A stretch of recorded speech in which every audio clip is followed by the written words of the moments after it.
Hey everybody, I'm Christopher Sullivan-Diaz, and our sports sticker is brought to you by the experienced advisors at Stonebridge Wealth Systems. Nebraska's series finale versus Maine on Sunday has now been moved to a doubleheader on Sunday afternoon due to forecasted inclement weather on Sunday. First pitch of Saturday's doubleheader is set for 1 p.m. at Hawks Field at Haymarket Park. I'm calling that on Big Ten Plus, by the way. Nebraska women's tennis team is traveling to Michigan for a weekend of matches against number 40 Michigan on Friday, March 13th, and Michigan State on Sunday, March 15th. The match against the Wolverines is set to begin at 4 p.m. in Ann Arbor. The Huskers will face off against the Spartans in East Lansing at 11 a.m. And finally, after the 3-day diving competition in College Station, Texas, the Nebraska swimming and diving team will be sending 2 divers to the 2026 NCAA Championships. Our sports sticker is brought to you by Stonebridge Wealth Systems, navigating you to and through the retirement of your dreams. Local advisors, a disciplined process, the retirement compass. Visit StonebridgeIWM.com. Our One of Sports Nightly is up next right here on the Akrs Radio Network. Coming to you live from Memorial Stadium, it's Sports Nightly. All the Huskers, all the time. Sports Nightly is presented to you by the NDOT Highway Safety Office, who remind you to buckle up and put the phone down. Back to Sturge, 6 in the shot clock. Sturge against Jacobson. He stripped him. He picked his pocket. He took it right out of his hands. Jacobson with a basketball. 1:59 left to go in the game. Jacobson eludes a defender, drives the ball in the paint. Up and in! Jacobson! I love you, Cale Jacobson. 6:54 to go here in the fourth quarter. Prince high on the left side finds Nisley driving the baseline, drives underneath, reverse layup, and it counts! And a foul! What a tremendous shot by Logan Nisley. She'll shoot one. The first pitch. Carey swings and crushes one to deep left center field. That is a tape-measure shot for DC. His second 2-run blast of the game. So much for that slump. That thing was annihilated. 422 feet, and the Huskers have pushed the lead to 10 at 11-1. Huskers 9-2, bottom of the 6th, 2-1 to Bland. She swings and lifts this one to left and deep. Longish back to the wall. It's gone! Home run, Samantha Bland, and that'll finish it early for Nebraska. 10-2. The Huskers run rule the Mavericks. Now, here are your hosts, Jessica Coody and Kyle Crooks, on the Huskers Radio Network. Hey everybody, welcome into Sports Nightly, our final show of the week, because not only will we have Husker baseball on the air that Kyle will be calling, but you'll be battling it out with Husker hoops as well. We'll take the court for the first time in the Big Ten tournament. It's crazy. There's been all kinds of basketball being played the last few days, but thanks to that triple bye, Huskers not in action until tomorrow night. Yeah, it's one of those things when this tournament starts, when you have the first couple games on the first day of the tournament, how far away it feels like Nebraska's game actually is. You know, they're not even in town yet when the tournament starts. Mm-hmm. I believe they got in yesterday, so they'll watch the games tonight, and they'll watch Purdue and Northwestern and get ready for who they're going to play. So for them, it really becomes real once you step foot in Chicago. We'll dive into the matchup, talk the season, all the things with Kent Pavelka here coming up in just a few minutes. How about that wind?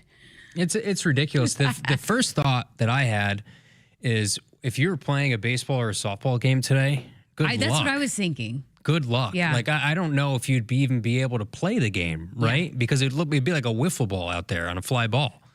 Yeah. The games would take 3 hours because nobody would be able to get anybody out. The only sport that might be worse would be golf, I guess. Yeah. I mean, I know there's high wind warnings. What gusts are we looking at today?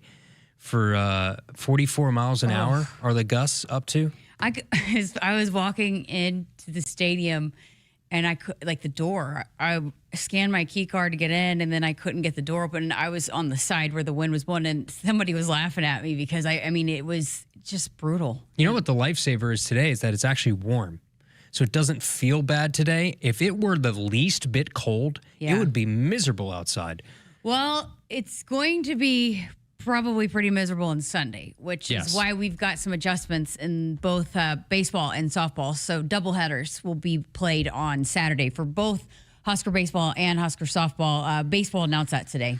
Yeah, Will Bolt's not the biggest fan of doubleheaders. At this point, you have no choice but to do it because there's certain temperatures that you have to meet before you play a conference game, and that is not going to be the case on Sunday. I know they're looking at blizzard conditions in other places of the Midwest, not here in Lincoln. I think we might get, last glance, maybe 2 inches max of snow, but it's going to be cold. It's going to be a low of 16 on Sunday. So with that, not just baseball, but softball is playing a pivotal series for them against Michigan. They'll have a doubleheader on Saturday. It's just different in terms of, as a tactician with Rhonda's case and Will's case, it's a little harder on Will because once you pitch somebody, they're burnt.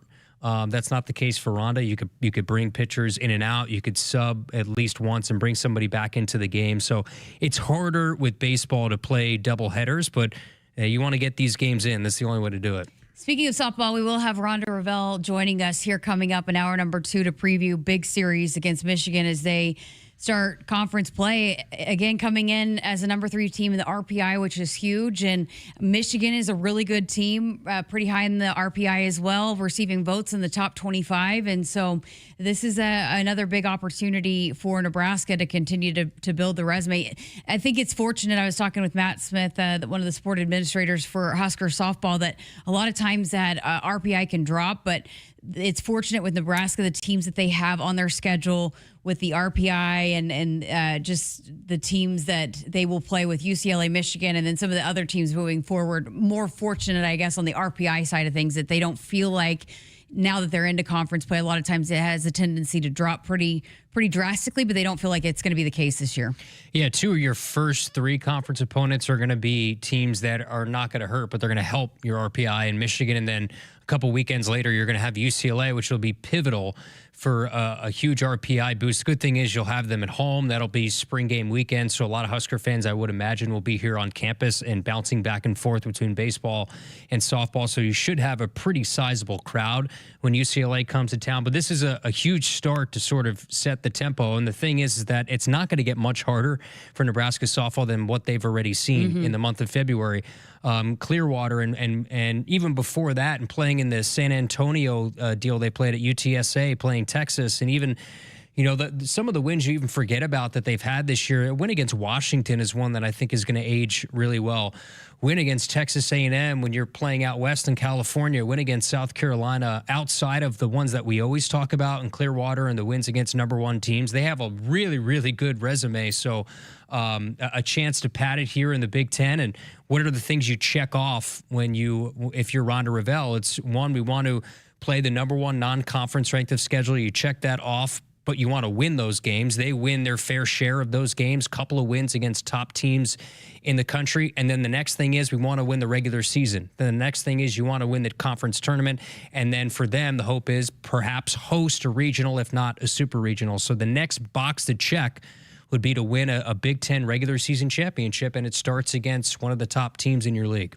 We'll have, again, Coach Revelle coming up here in hour number 2, but another midweek win for Husker baseball. Looked good last night. Yeah, things are trending in the right direction, especially offensively for this team. I think when you look at it as a lineup, it's a group that's firing on a lot of cylinders right now, especially at the top of their lineup. When they moved Mac Moyer to leadoff, he has been a game changer. And once again, he does a lot of the same things that he's done all year. Case Sanderson, a big day yesterday. Dylan Carey continues to have a tremendous season. Jet Buck yesterday was 3 for 3 on his birthday. So you look at Buck, Moyer, and Sanderson had big days yesterday. You're going to face another staff in Maine, much like North Dakota State, that has issues throwing strikes. The Bison yesterday hit 6 batters. You might see some of that this weekend with Maine. They have some pop and power with their bats, and they've always been historically one of the better teams in their league, and they won't play at home, I don't think, until the end of this month. So it's one of those teams that are on their long journey because they play in a cold and dark place, so they don't get to play at home very much, and they've been on the road all year long, but really struggle to throw strikes. I think they're going to mix up their weekend rotation this week. For the Huskers, we know who's going to start.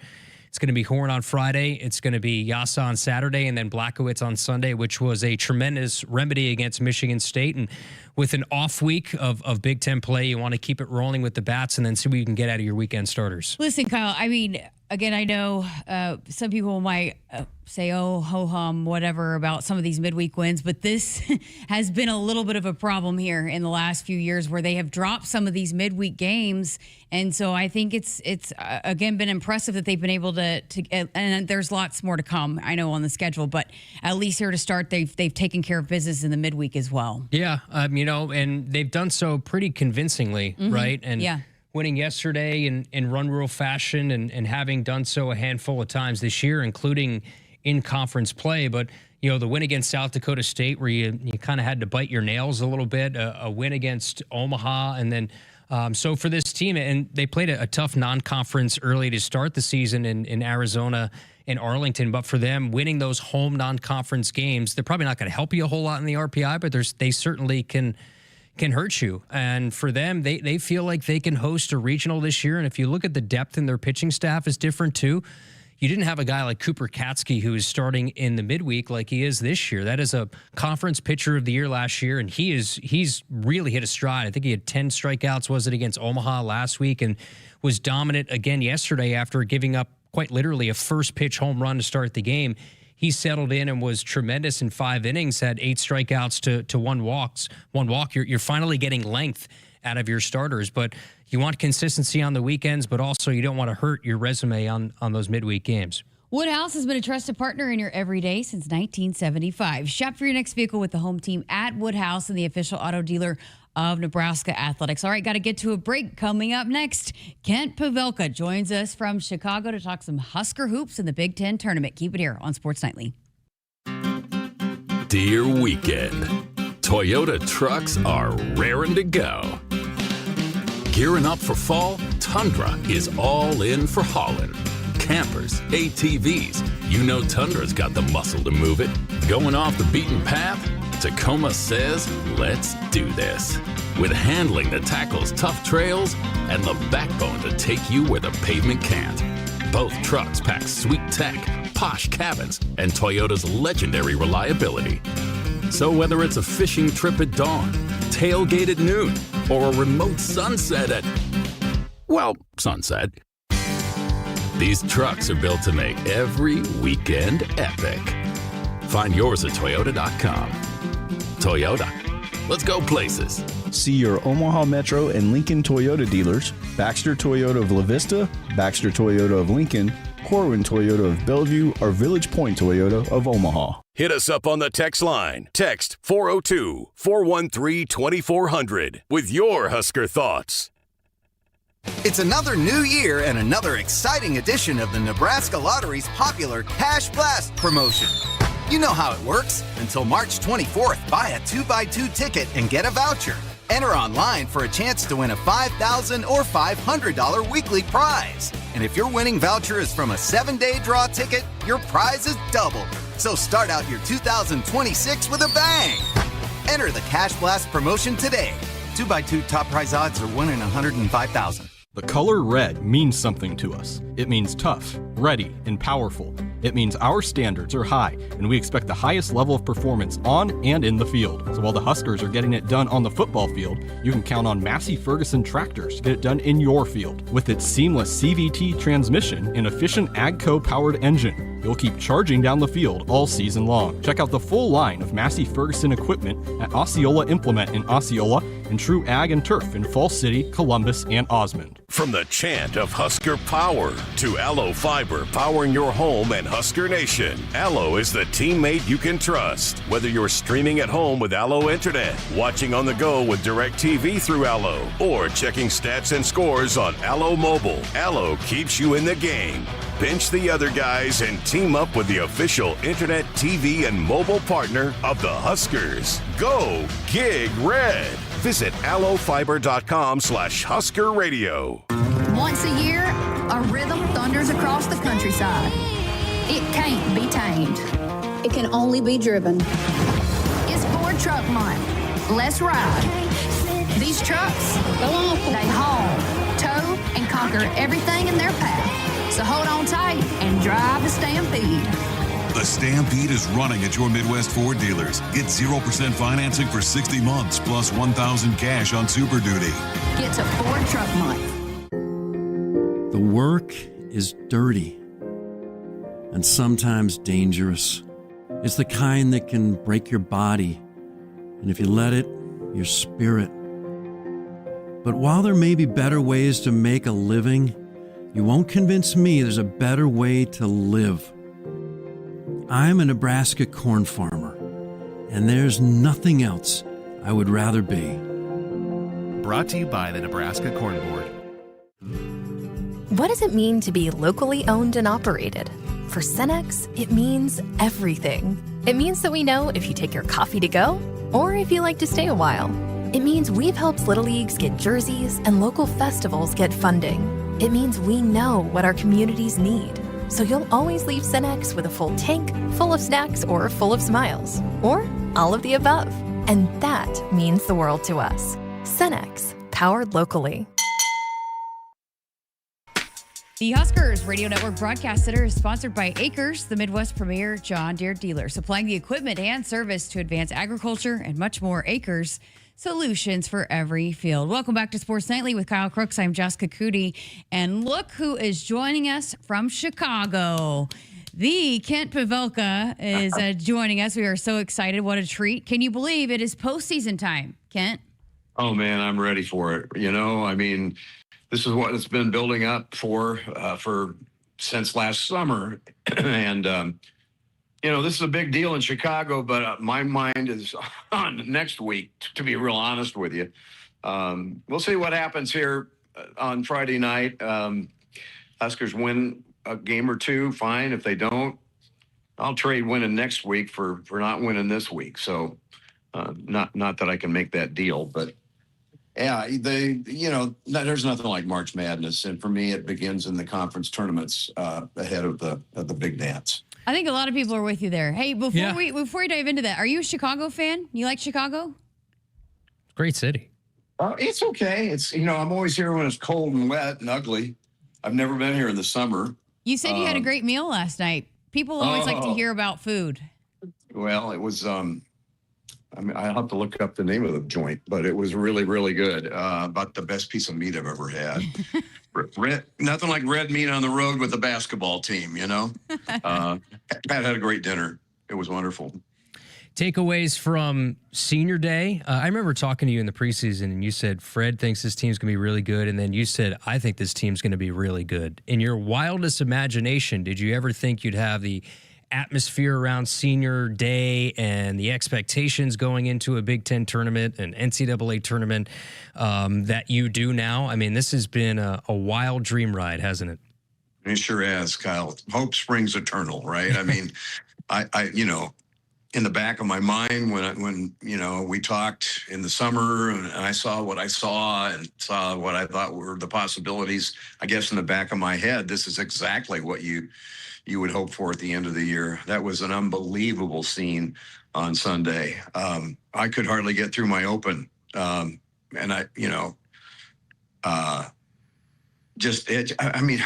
every angle's covered with this team. I mean, the storybook, 26-5, exceeding expectations, the various pieces on this team that, all become so integral and work so well together, and all these guys with their personalities and how lovable they are individually and collectively. Coach and his staff, having this kind of success as a result of building. And then the crowds and the games, people talked about the broadcasts a little bit this year. And first thing I say is, well, you got to have the material, Mm-hmm. I mean, they handed this stuff to me, right? We've had some just unbelievable opportunities for great broadcasts because the games have been so good. In my wildest imagination, in my wildest dreams, yes, for about the last 50 years, Hey, how about the story and the journey of Sam Hoiberg? And think about when his number was called upon, 4 years ago, when his role kind of began to change, and now where he is now and the importance that he plays and the role that he plays. How special is that? Yeah. Just where he is and how significant he has been to this program. Yeah, who would have thought? Did I ever tell you the story about after his first year walking on, Fred called me in the summer and said, Sam's a broadcast major. He has a paper to do. Can he call you and interview you for the paper? Did I ever tell you that? No. That story? No. Well, so I said, sure. So Sam calls me. We have a nice chat about broadcasting. And so at the end of it, I said, I think it's great you're on the team. And it made alluded to maybe he'd get in, like Greg Gard's kid gets in, I insulted him really. And he said, hey, wait a minute, I am planning to play.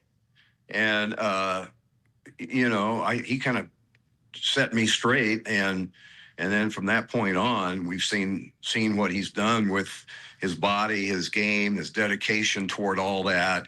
I told Fred during a break in one of our post-game shows this year, I said, hey man, your son's the best player on this team.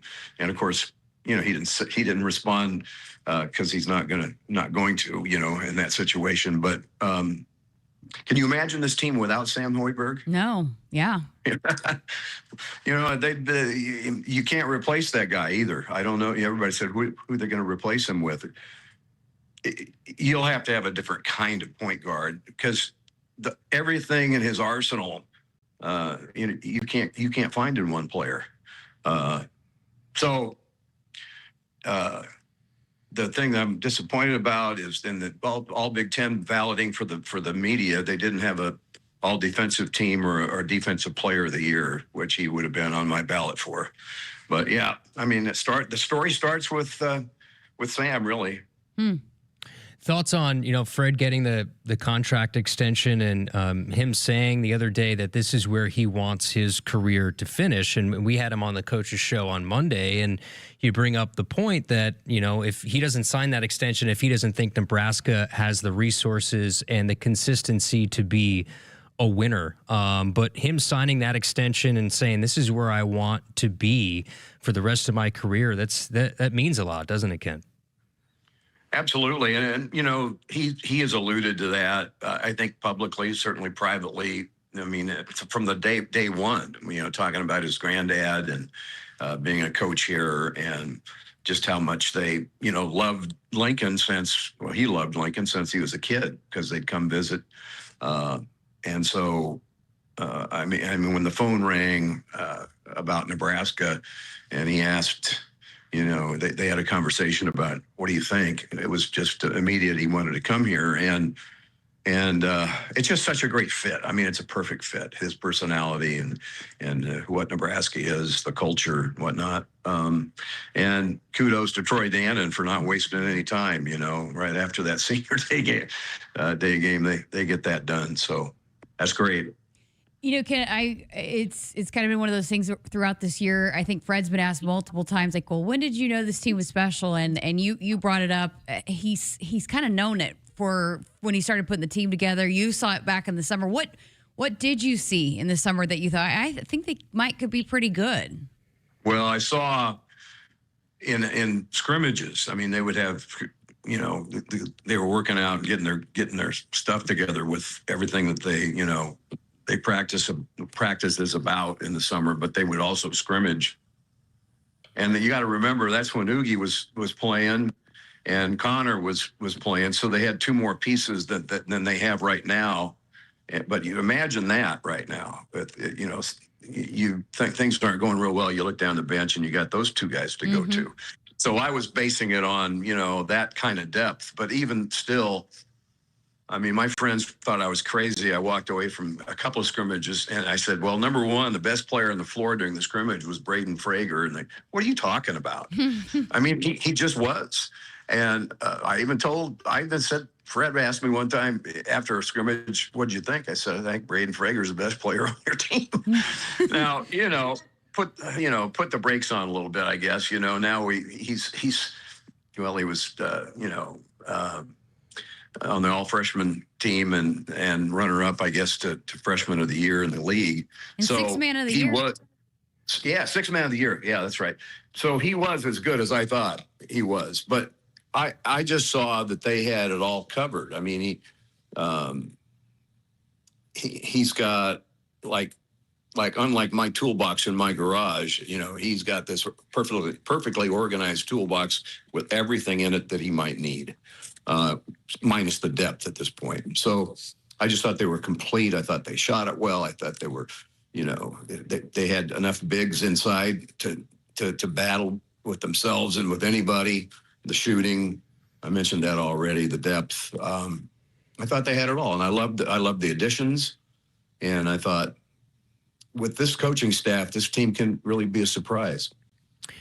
X factor for this team, even forget about the Big Ten tournament, but I guess you could factor that in as well. But NCAA tournament, for this team to make a run, who's that one player, maybe a couple of players outside the ranks, the Prices, the Sams that you need to see more from, or needs to play a bigger role for this dream to get even bigger here in March?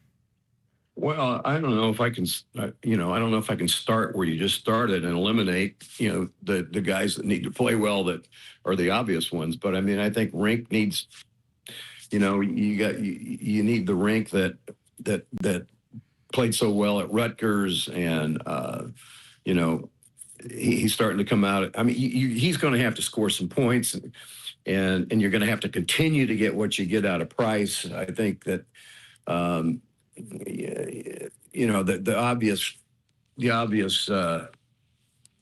guys that you need to score. But I'll go to Cale Jacobson. The way he played and basically won the game in the overtime on Sunday. I mean, I think Cale Jacobson needs to have an appearance in the NCAA tournament, game 1 and onward, if they can win, similar to what he did for them in the tournament in Las Vegas last year. I mean, if he hadn't done what he did in that tournament, they don't win that tournament, the Crown. So I think he needs to be big. I think they need to be the best version of themselves. And I don't know that they have been the last, 7, 8 games. I mean, we need the team that beat BYU in the exhibition, and the team that beat Creighton like a drum and beat Wisconsin by 30. If they can approach that, they're going to be really, really tough out. But I am confident with the seeding that's going to be a reality. They're going to be matched up in that first game against a team that they are certainly capable of beating. They just need to have a good game and play well. All right, so first game of the Big Ten tournament for Nebraska coming in as the 2 seed, coming up 5:30 in Chicago. Kent, kind of break this down for us. I know with the tournament, you never know what it's going to look like matchup wise, but for Nebraska, they're going into this thing hoping to come back with the trophy. But how does it start? What does it need to do? What does this team need to do to kind of get off to a good start here in the first game in Chicago? Well, I mean, first of all, we got to wait and see if it's Northwestern or Purdue, and then beat whoever it is. Obviously, that game's not yet been decided. You can make an argument it's okay to play either one of them. I think Huskers are certainly capable of beating Northwestern again, and they owe Purdue. You want me to be real honest with you? I don't really care what they do here in Chicago. My head is in next week, and I'm not speaking on behalf of anybody. That's just me. It'd be just fine for me to play well against whoever it is, let the chips fall, come home, go down to Oklahoma City if that's the destiny, and win that one game. What are your nerves going to be like before that first NCAA tournament game? Forget about the players. Just thinking this is a long time coming. This is a team that's going to be favored in that first game, whether it's as a 2 or a 3 seed. What's going to be going through your mind when you feel like, hey, this is a long time coming? Don't know.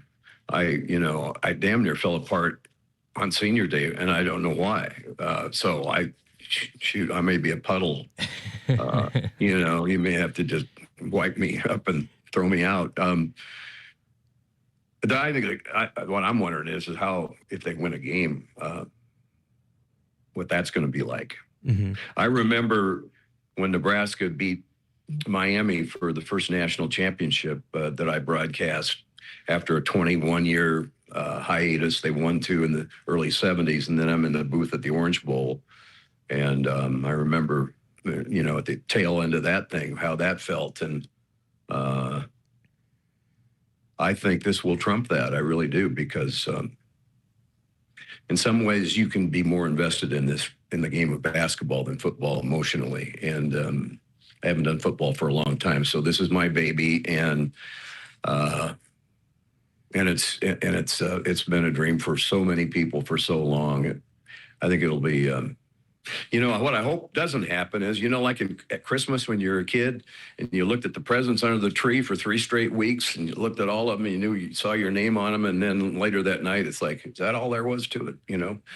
I hope that doesn't happen.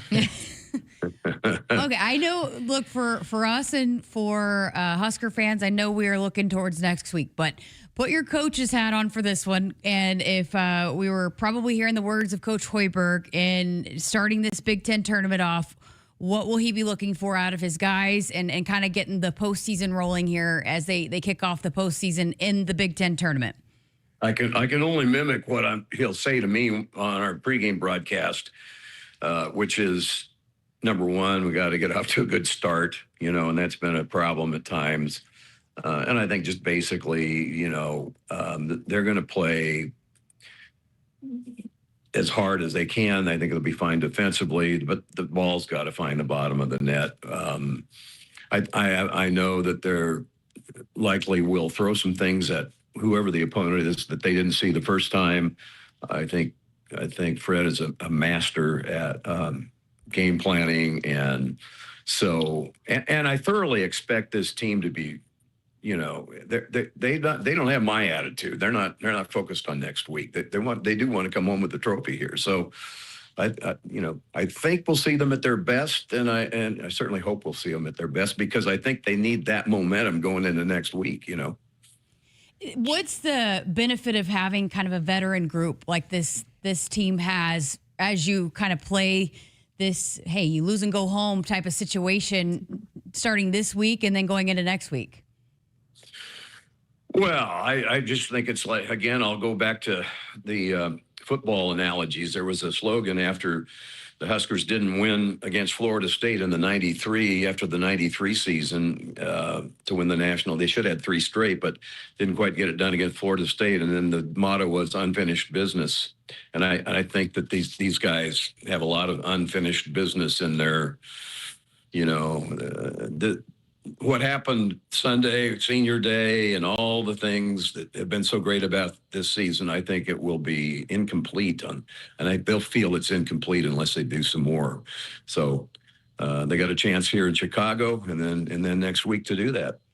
Again, our postseason coverage of Husker basketball is presented by Aloe Fiber this week and next week. So Kent and Coach Smith will be on the call again for us starting at 4:30 at the pregame show. So, Kent, we're looking forward to it. Hey, for you, when you're going into a tournament situation, what's it like putting together your charts? Because we know you spend a lot of time on those. Well, I've got one side all done. I got to wait to see who wins this Northwestern Purdue game. Yeah, I mean, I'm ready to go. I've written everything, and it's all ready, and seen both teams a million times. Either Northwestern or Purdue. I feel pretty relaxed. Yeah. Ken, final one for me. Favorite moment from the regular season to this point? You got the Illinois shot. I know you got the shirt on, make room for daddy. That was after Michigan State, was it not? Yeah. Do you have a favorite moment this year that you had that sticks out? Yeah. That was probably the craziest moment of the year. I know. I mean, it's like, could you maybe tell us if they made the basket? How about that for a concept? I mean, what a deal. Oh, my. Yeah, that was pretty good. Oh, great. I mean, that was a pretty good moment. You've had a lot of them, Kent. Yeah, and hey, let's have lots more, okay? Yeah, we're just getting started here. The best moments to come. All right. I'll hold you two to it. Again, 5:30 tip-off for Nebraska basketball in the Big Ten tournament, 4:30 pregame show right here on the Huskers Radio Network. We'll have the coverage for you. So, Kent, we're looking forward to it. Thanks for your time. Yeah, and thanks to Aloe for doing this for us, right? Absolutely. We appreciate our sponsors. Absolutely. All right, going to step aside for a break. More of the show coming up right after this. Born with power.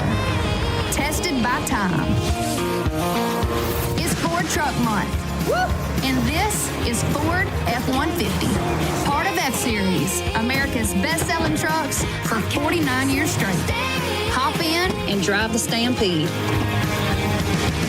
Get $6,750 cash or 0 for 60 with 0 down and no payments for 90 days, plus $1,000 cash on F-150. Get to Ford Truck Month. It's another new year and another exciting edition of the Nebraska Lottery's popular Cash Blast promotion. You know how it works. Until March 24th, buy a 2x2 ticket and get a voucher. Enter online for a chance to win a $5,000 or $500 weekly prize. And if your winning voucher is from a 7-day draw ticket, your prize is doubled. So start out your 2026 with a bang. Enter the Cash Blast promotion today. 2x2 top prize odds are 1 in 105,000. Hit us up on the text line. Text 402-413-2400 with your Husker thoughts. Call SOS, a trustworthy company since 1950. Their technicians don't earn commission. This equals fair treatment to their customers. SOS is a family-owned third-generation company, and now to celebrate the 75th year in business for a limited time, get a New York AC or furnace for $75 per month. Get you and your loved ones comfortable again with SOS. SOS to the rescue. SOS. SOS. Call 402-391-2336. Dear weekend, Toyota trucks are raring to go. Gearing up for fall, Tundra is all in for hauling. Campers, ATVs, you know Tundra's got the muscle to move it. Going off the beaten path? Tacoma says, let's do this. With handling that tackles tough trails and the backbone to take you where the pavement can't. Both trucks pack sweet tech, posh cabins, and Toyota's legendary reliability. So whether it's a fishing trip at dawn, tailgate at noon, or a remote sunset at, well, sunset, these trucks are built to make every weekend epic. Find yours at Toyota.com. Toyota, let's go places. See your Omaha Metro and Lincoln Toyota dealers, Baxter Toyota of La Vista, Baxter Toyota of Lincoln, Corwin Toyota of Bellevue, or Village Point Toyota of Omaha. Noddle Companies proudly supports the Huskers Radio Network. As a full-service leader in commercial real estate, we create thriving communities. Discover what's new in the Builders District in North Downtown, Noddle Hospitality's latest venture in Exarban Village, and the contemporary living of row house townhomes on Leavenworth. We're welcoming world-class concepts from men's fashion and great eats to gorgeous homes and green spaces, all professionally managed by Noddle Services. These are the Noddle Companies, building a better Nebraska. For more information, check us out on Facebook and Instagram. It's not a job. I don't start my day by logging in or end my shift by punching out. I don't have a corner office, but I do have a seat with a view. I get to see every sunrise and every sunset. And while I may technically be my own boss, I fully accept that I am not in charge. I'm a Nebraska corn farmer, and there's nothing else I would rather be.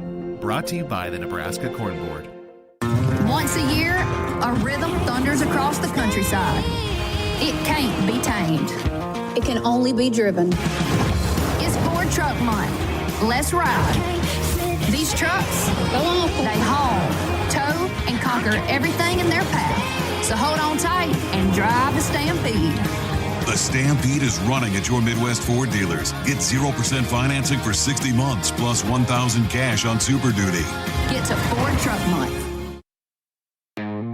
Enhance your grilling game with a Nebraska-made grill from M Grills. Wood pellet and charcoal grills made to last with Nebraska values. Check them out at mgrills.com, a proud supporter of Husker Athletics. Welcome back to Sports Nightly. I'm Jessica Coody with Kyle Crooks. Yesterday's availability for Husker football was the last one before spring break, and then the next time we'll hear the Husker football team talk will be game week, spring game week. So had a chance to chat with a couple of the defensive backs, wide receivers. Tonight we're going to play the conversation. I was able to catch up with Donovan Jones. All right, well, how's spring going for you? It's going really well. I think our defense is growing. Me personally, just trying out some other positions. Like, I came here to play safety, but I got moved to corner. and now I'm kind of going back into that safety room, and it's just been good. I've been growing and getting better every day. You look bigger to me. Are you bigger? I wouldn't maybe say weight, but I mean lifting and everything. Yeah. You know, I'm just trying to stay like a lean, like close to 200. So yeah. Okay, so how, I guess, was that a goal then? Take us through the conversations of moving around then and kind of exploring all the different positions in the secondary. Yeah, so like, I mean, when I was at corner, I was technically like a big corner out there. Like, I was playing like 98, 99, 198, 99. And yeah, just kind of just moving around. I didn't have to really change my weight really. Like, I'm already kind of a fast dude, so I just like try to maintain it and get better. But like, it's been good. Like, obviously you're more in the run fit now in the safety, but I just think it's just a little bit of more of a mental thing, and just taking more time in the film room and talking with coaches one-on-one. That's how I really get better and getting reps out here. How have you liked the defense so far, and what Coach Orich has installed with you guys? It's been good, and like a little bit, like, I mean, I wouldn't even say struggles, but like just some people like just messing up a little bit, and maybe including myself a little bit, but I just know we're growing every day, and like we had a great practice yesterday, and so yeah. You've been a young guy that was thrown to the fire, and we saw you really grow all throughout last season. What were some of the, when you reflected on last season, the areas that you felt like you grew the most? Yeah, just kind of getting thrown in that fire, but that's what I was wanting and expecting. Like, I want to be out there on that field, but I was just saying, like, getting put in those one-on-one situations in corner, it's just like that's really the battle tested out there. And I mean, I just felt like that helped me grow a lot.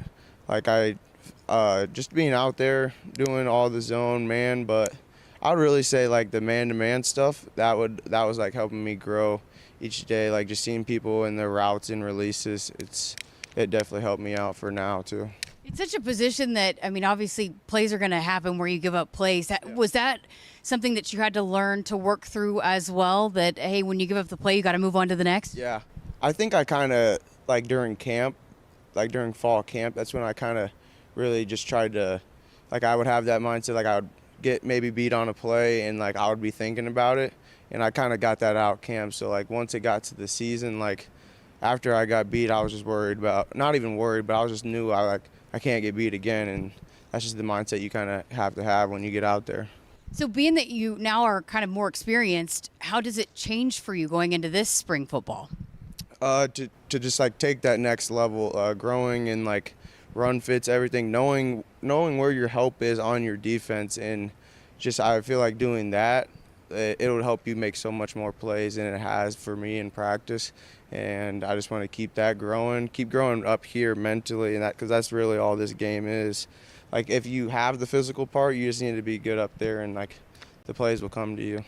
How nice is it too to have now two coaches back there coaching the secondary that you can really pick their brains, and Coach Yelkin and Coach Addison? Yeah, that's been really good. Like, having the two groups split, like obviously we're still a whole group, but having the two groups split, and you really get to see like reps from just your position group, like the other guys in your room, and you're just seeing that grow, and just hearing two voices, getting just more. How do you balance, again, when you're trying to learn and excel at multiple positions? I would just say like if you do like get your position switch, you just like you need to be on top now. Like, go meet with your coach one-on-one, and whatever questions you have about that and the plays, the play calls, like how you run it, just do that. And I feel like that's what kind of worked for me and helped me just get out here, practice, and run it well. I've been talking to a few of the guys just about when you bring in some of the transfers, and especially on the defense, you got a lot of new guys kind of that you're working in. How do you feel like that gelling process has gone with a lot of the older guys, and that mixing with the guys that are returning? Yeah, it's been good. Like, all the new linebackers and D linemen, and Dwayne back there, and a couple of the corners. It's been good. All those guys communicate. It kind of just feels like they've been here. And I think Owen Chambliss, like, he's a really good leader of our defense, and he will be a great player. Dwayne, he knows the defense in and out. Obviously, those dudes coming from San Diego State. And then also our just energy on that D line has been a lot better. So, yeah. It's crazy that you have one more practice this week and then spring break and then it'll be game week. Yeah. Describe the growth that you feel like this defense has made over the last few weeks of spring football. Just every day, I feel like we're just getting better and better, just stacking days. And I think yesterday was just a big improvement. We can hopefully just keep our energy rolling with it.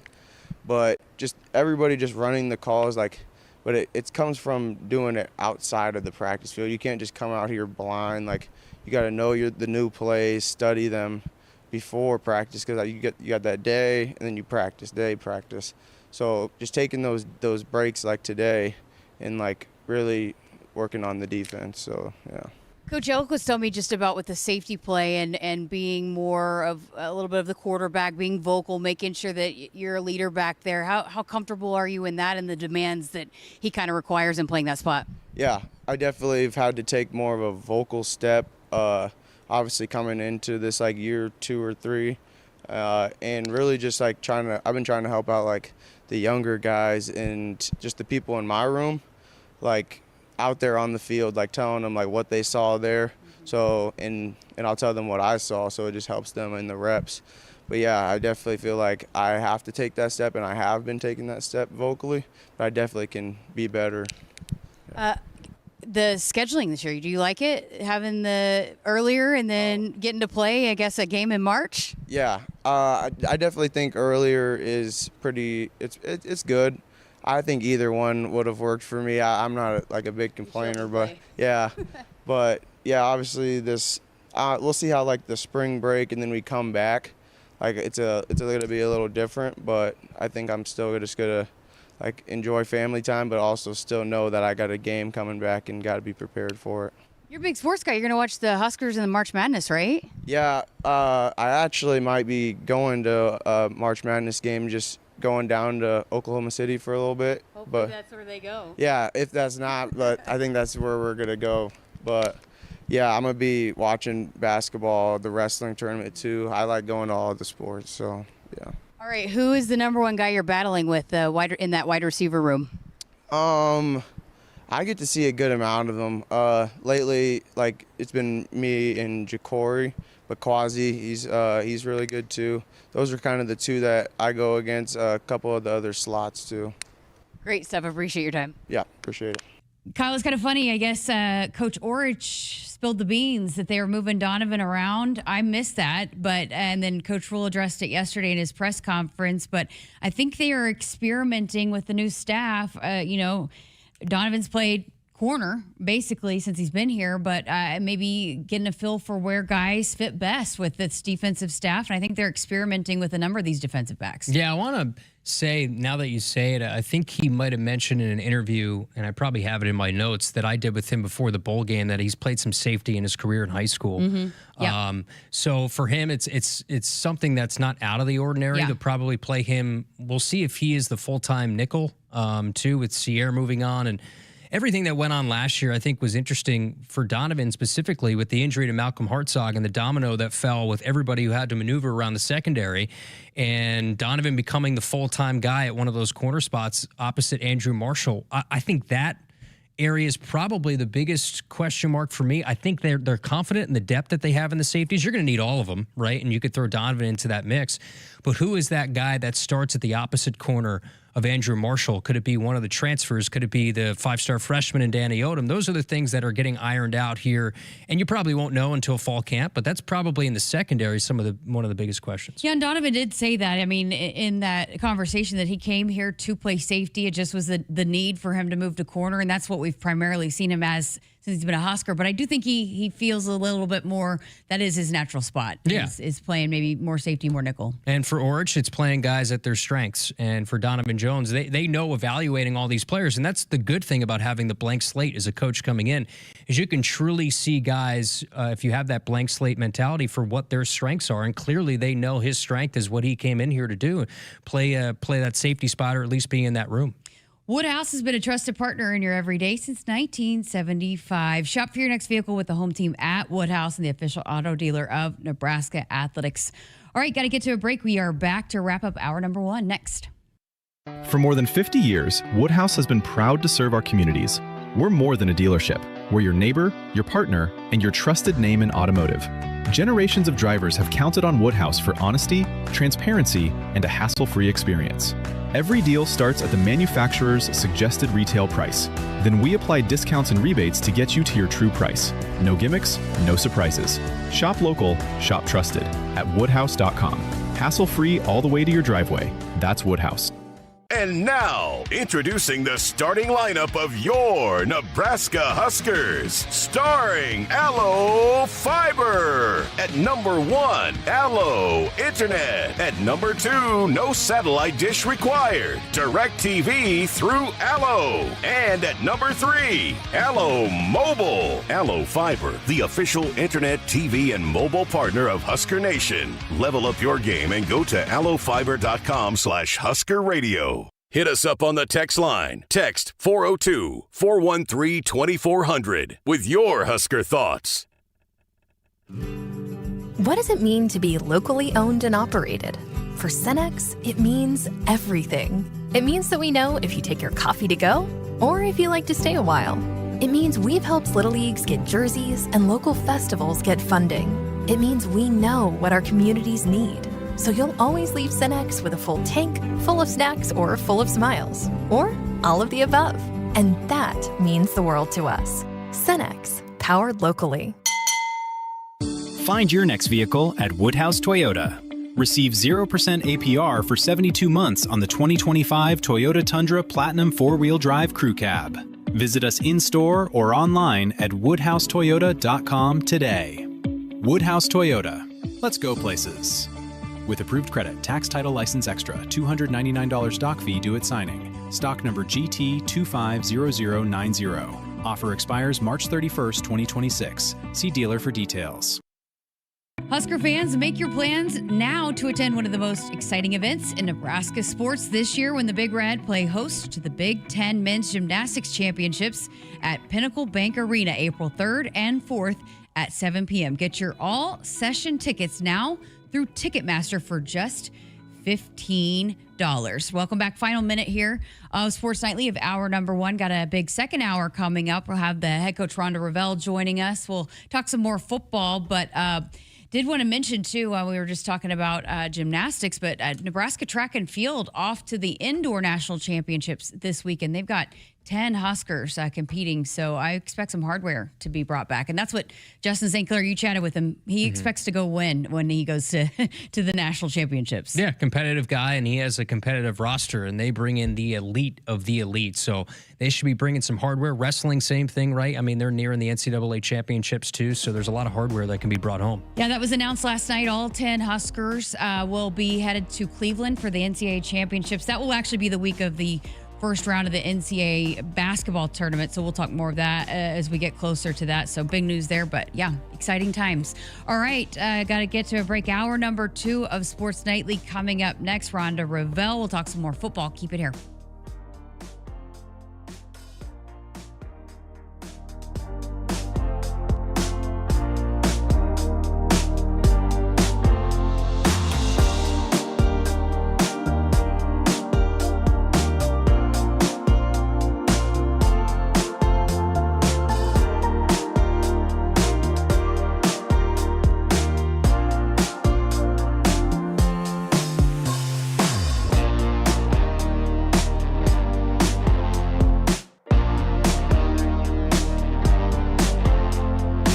Hit us up on the text line. Text 402-413-2400 with your Husker thoughts.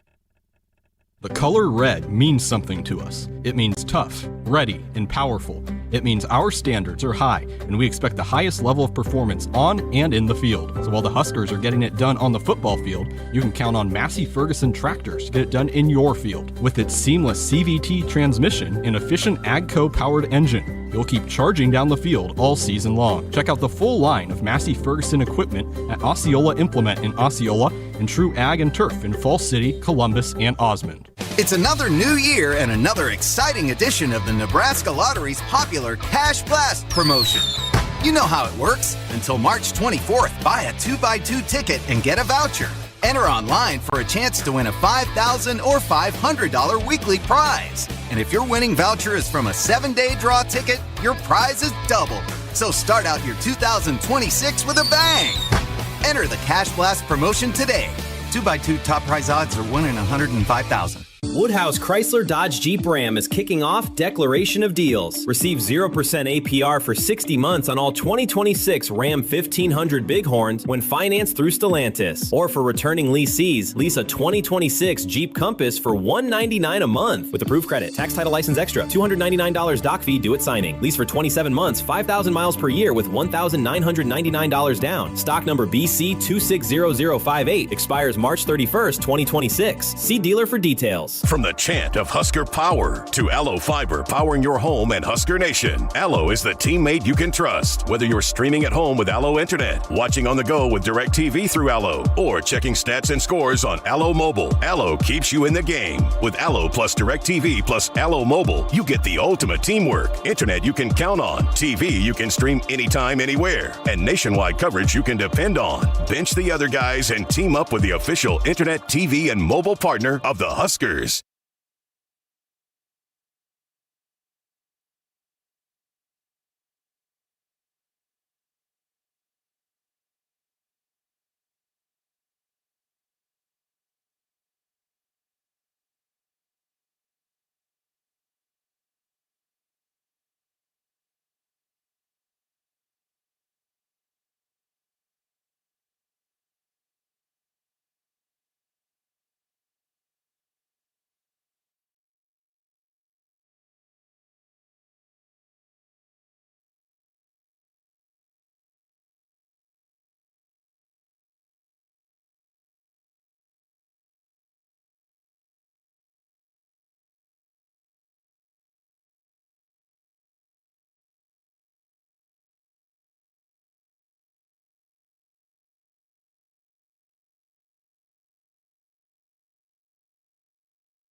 Good evening, I'm Christopher Sullivan-Diaz, and our sports ticker is brought to you by Stonebridge Wealth Systems.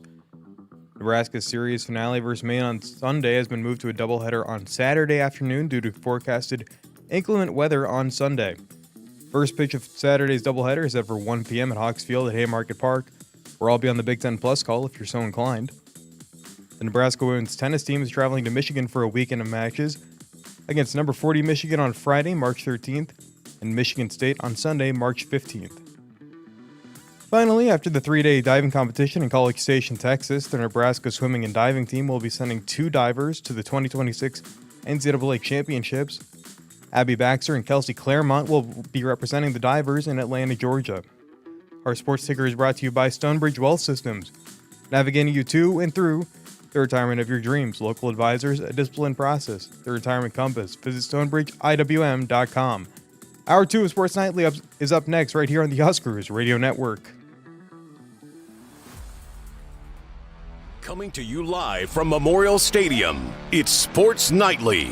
All the Huskers, all the time.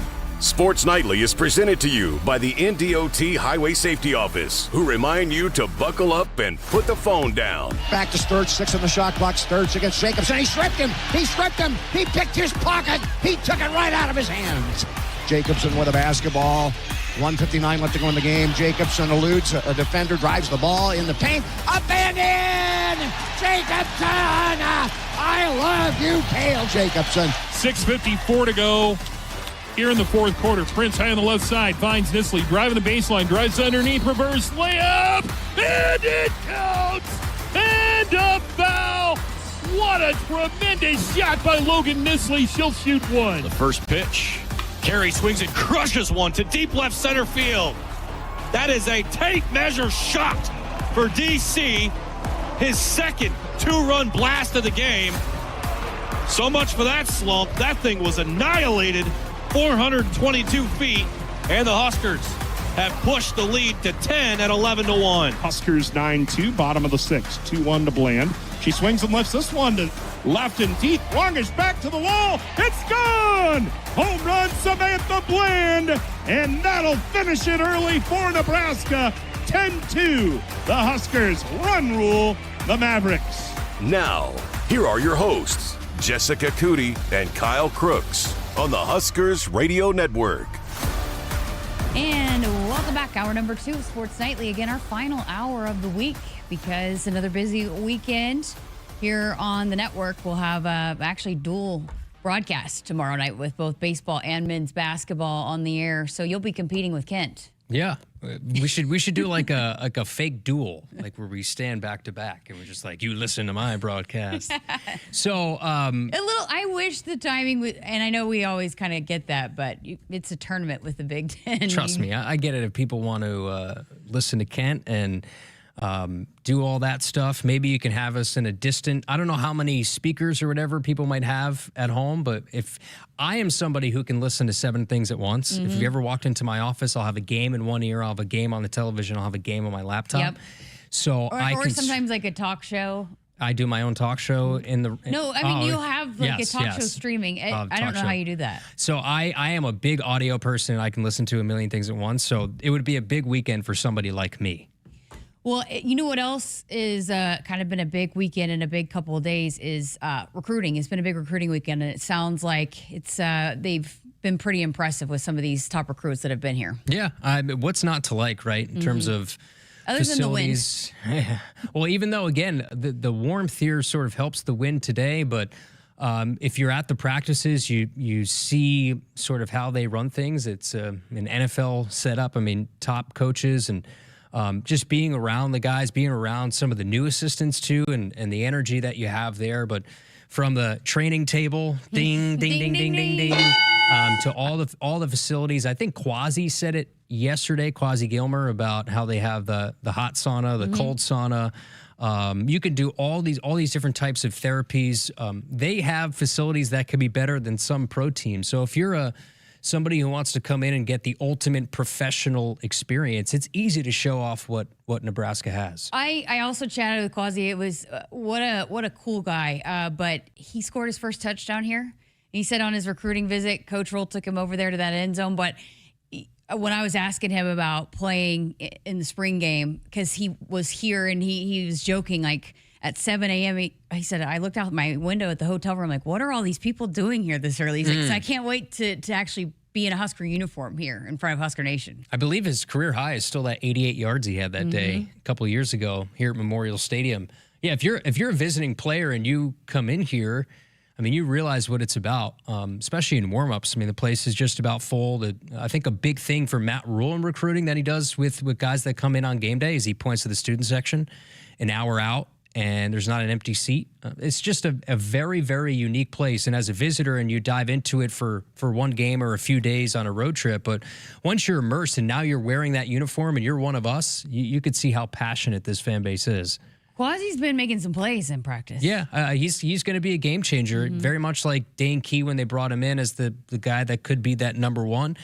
I think there's conversation of who that number one could be. Is it Isaiah? Is it Quasi? Is it even Ja'Cory? But those three are pretty much locked in, I would say, as your top three. And then the competition as a whole in the wide receiving room is pretty interesting in the fact that Quinn Clark, I think, is set to have a massive jump this year. Cortez Mills, the two freshmen, the one that really I've said to a bunch of people being out of practice is Nayland Scott. The guy looks like Isaiah Hunter already. Yeah. He looks massive. Yeah. And then Larry Miles, right? He's a little bit smaller of a guy, but he's a quick burst. I mean, you can see guys in the NFL that are a little bit smaller in height but have a lot of quick, first step speed. I mean, he is a guy that is a game changer, over the top type player. You know, another guy that you've also been high on from the start, Danny Odom, he's also maybe potentially making a push to be a starter. Yeah, and again, that goes back to the conversation that we've had on the show is who's going to be opposite of Andrew Marshall. Now a guy in Andrew who has to be a leader of that room in the cornerback room. And the way that it's split up, right, between, you had a chance to talk to Tyler Yelk and Addison Williams and how that is really split up into the specifics of how each position is taught. And so with that, I'm sure Addison's working really closely with Danny Odom, of course, was very close in his recruiting. And for him, the hype coming out too, I think the biggest thing is he able to fill out his frame a little bit more from a strength and conditioning standpoint? And that's where Corey Campbell comes in, who, is Matt Rule said, is one of the best in the country when it comes to strength and conditioning. How does that frame fill out a little bit more to play at this level, which he's a true freshman? That's the expectation, that there's room to grow physically. How does that change from spring to fall? Danny Odom was a guy that, Addison Williams identified early in the recruiting process, was the first guy to really see Danny Odom, and that stuck with him. And then they built that relationship, so that's really important. And man, I got a chance to kind of interact with Coach Williams when he was hosting a recruit. And you want to talk about, and I know we've kind of talked about recruiting and how personal these guys are and how great they are at building the relationships, but I got to see it firsthand how good of a recruiter Addison Williams is. He's one of the best position coaches in the conference. There's a reason that when everything was being shuffled after last season with assistant coaches being let go, that Matt Rule came out pretty early and said, the one guy that's safe and not going anywhere is Addison Williams. He's somebody who I'm sure had a chance maybe to be a defensive coordinator somewhere else or to have other opportunities, but it seems like this is a place that he wants to be, and eventually he will get that chance to be a defensive coordinator, but he is elite at what he does. And we saw for much of last year how good that secondary was. It was one of the best in the country in terms of passing yards allowed, not giving up passing touchdowns. All those things factor into his coaching, and now you see his ability to recruit the longer that he's here. Yeah. And Jeep Wade, Lonnie Teasley already getting their hands all over recruiting too, seeing a lot of the top offensive linemen really liking what they're hearing from those guys. And then again, what they've done in the transfer portal, which we've talked a lot about too. Yeah, Jeep is relentless. Paul Mubanga is a story that stands out in recruiting. I think he went to Alabama, and the percentages go down when a guy visits a place, especially a place like Alabama in recruiting. But Jeep Wade was absolutely relentless to make sure that he got Paul Mubanga here. And I view the offensive line as probably the strength of the team. Just looking at them on paper, I don't think there's anybody that's less than 315 pounds. They are a massive group, but an experienced one. Mubanga's been a starter. Babalade's been a starter. Of course, Evans and Pritchett. And then you add a guy like Brendan Black, who's been a starter every year since he showed up on campus at Iowa State. What have you made of just, we kind of talked about it a little bit, but we ran out of time when we heard from Donovan Jones, but just the shuffling that they've done in the secondary with some of the guys and just maybe trying to figure out where guys fit best in Coach Orch's defense. Yeah, a couple guys that stand out to me. I would say probably Justin Rhett, Jameer Khan, who saw some time last year. How do they factor in? And two, I mean, you're installing a new defense. That's a huge part of this spring is, okay, now you're looking at the 4-2-5 as the base and all the things that you want to do, and you're more simplistic pre-snap, and there's more of the kind of the differing looks come post-snap, so there's a change in that regard to the defense. There's a lot of things that a lot of guys have to learn with what Orch does, and with that, what are the strengths of what these guys do and how they fit into what Rob wants to do, and that's what this evaluation process is. And that's probably why you see so many guys that are moving around, especially at the safety spot, the nickel spot. Who are the guys at that other corner? I think that'll be a conversation we'll continue to have until the ball kicks off against Ohio in September. I know that, some news broke, I guess it was last night, right when we were on the air, about some of the arbitration with the Nebraska football student athletes, and it sounds like there's more to come. And again, this is an ongoing thing and current litigation that active. There won't be a lot of I guess discussion happening while it's ongoing. Ongoing was the word I was looking at. But Troy Dannon is going to be here on Monday. I'm sure if there is something that he can talk about, he'll address it on Monday. Yeah, we'll see if it's something that he wants to talk about, and if it is, certainly we'll bring it up. But it's going to be a consequential decision, no matter how you slice it up, because Nebraska is not the only school doing it this way. Right. And there's a lot of schools that are very interested leaning in onto what the arbitrator says in this case, because, again, Nebraska is not the only one that's going to deal with these issues, and this is a landmark decision in college athletics. Yeah, and again, it just kind of continues to be one of those things where it's constantly changing, and we're constantly waiting on, hey, what's it going to look like? And there's still people unhappy. I mean, I saw a report today, the SEC is going to talk about maybe going a different direction. And it just is, it's still one of those, we're still in those times where needs to be some changes. Yeah. And we need to get to a point where we can get there, I guess. I even saw yesterday the Big Ten trying to amend their tampering rules, essentially saying it's going to happen. So let's not investigate every single tampering that takes place, because that's part of the business now. So adjusting what our expectations are when it comes to tampering, because everybody has to do it or else you're not going to get any players. So there's a lot that, again, is going to continue to change until eventually maybe we finally get some government intervention. That's probably what it's going to take, or some sort of collective bargaining between the players and the athletic departments, which is another whole step that would be a massive undertaking. Yeah. But again, I just wanted to kind of get that in there to say, hey, we know what's going on, and not much really we can say about it anyways, because it's ongoing. But the athletic director will be here for his monthly show, which will be fun because there's lots to talk about. And maybe he'll have some insight on some of these things that are unfolding, because it has been kind of a big news month, I guess, with some of these things that they're trying to work on and get figured out. But also there's some fun things happening with some of the sports. And I think we're going to have some national champions maybe to talk about with track and field, NCAA championships with wrestling, and of course, men's basketball. So, Selection Sunday coming up. And for the women's too. Basketball, hopefully, will be in the field as well. Yeah, I think looking at some of the things on Twitter, you look at their case, Nebraska has a compelling case to be in. Now, if they do get in, we're talking on the women's side, it'll probably be the last four in. So you're playing on a Wednesday or a Thursday. The women's tournament is Friday, Saturday, Sunday, Monday. So they're a day later than the men. So if you're playing in a first four game, you're talking a Wednesday or a Thursday for Nebraska. That's probably where they slip in. If they slip in, they are going to be one of those last teams in. Husker fans, the Nebraska football spring game is back in Memorial Stadium. Don't miss your chance to get a first look at the 2026 Husker football team at the Nebraska football red and white spring game presented by FMBO on Saturday, March 28th. Tickets are on sale now and start at just $5. Act fast as the price of tickets goes up during the week of the game. To secure your tickets today or for more information, visit huskers.com/tickets. All right, coming up next, going to talk some Husker softball and a big weekend for Ronda Revelle's squads. The head coach is going to join us next. Keep it here on Sports Nightly. Find your next SUV from Woodhouse Chevy. It's the perfect time to upgrade your drive with limited time offers available now. Lease the 2026 Chevy Traverse for $579 a month for 39 months, 10,000 miles per year, or save up to $4,000 off MSRP. Shop online or in-store today. Woodhouse Chevy. Together, let's drive. With approved credit, retired courtesy loan, tax title license extra. First payment and $299 doc fee due at signing. Must trade a 2011 or newer vehicle. Finance based upon available rebates. Must be current Costco member. Expires March 31st, 2026. See dealer for details. The color red means something to us. It means tough, ready, and powerful. It means our standards are high, and we expect the highest level of performance on and in the field. So while the Huskers are getting it done on the football field, you can count on Massey Ferguson tractors to get it done in your field. With its seamless CVT transmission and efficient AGCO-powered engine, you'll keep charging down the field all season long. Check out the full line of Massey Ferguson equipment at Osceola Implement in Osceola and True Ag and Turf in Falls City, Columbus, and Osmond.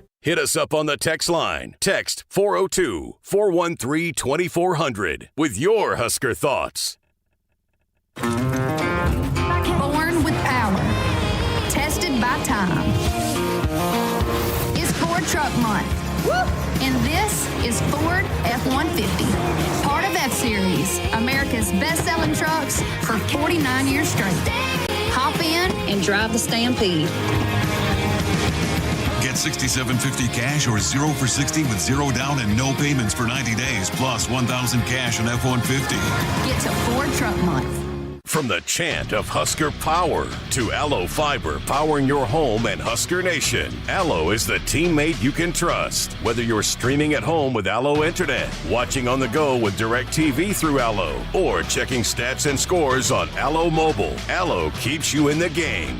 Bench the other guys and team up with the official internet, TV, and mobile partner of the Huskers. Go Gig Red. Visit allofiber.com/Husker Radio. The color red means something to us. It means tough, ready, and powerful. It means our standards are high, and we expect the highest level of performance on and in the field. So while the Huskers are getting it done on the football field, you can count on Massey Ferguson tractors to get it done in your field. With its seamless CVT transmission and efficient AGCO-powered engine, you'll keep charging down the field all season long. Check out the full line of Massey Ferguson equipment at Osceola Implement in Osceola and True Ag and Turf in Falls City, Columbus, and Osmond. The work is dirty and sometimes dangerous.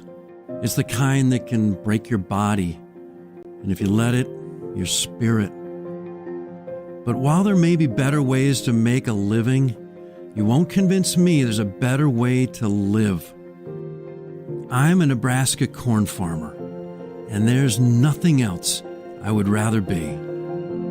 Brought to you by the Nebraska Corn Board. I got to see my brother get married. I would have missed my dad's birthday. Because I wore my seatbelt, I had the privilege of being part of his special day. I got to go home and see my family again. Does it click yet?